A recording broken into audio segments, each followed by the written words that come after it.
ደወልሽ? አይ ብዙ አትደሳሰት፣ ይቅርታ ምናምን ልልህ አይደለም የደወልኩት። እና በራሽ ጥፋት ተጣልተን ይቅርታ የምጠይቅሽ ነው የደወልሽው?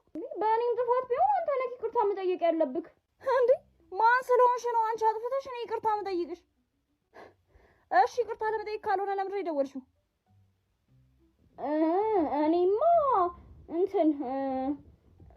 በህልሜ መኪና ሲገጭ ካይቼ ደህና መሆንን ለማረጋገጥ ነው የደወልኩት። በቃ ተጣልተናል፣ ይቅርታ መጠየቅ አትፈልጊም። ስለ ደህንነቴ ምን አገባሽ? ሰብአዊነት የሚባል ነገር አለ ሰውዬ። ናፍቀኛል ለማለት ነው የምትጋጋጩ አይደል? ከነ መፈጠርህ ክራስ ቼክ ነበር ሲጀመር። በህልሜ ያየሁህ ትዝ አልከኝ፣ አለቀ በቃ። ምን ደብትለው? እሺ ደህና ነኝ፣ መኪናም አልገጨኝም። ደስ አለሽ የኛ ሂዩማኒቴሪያን።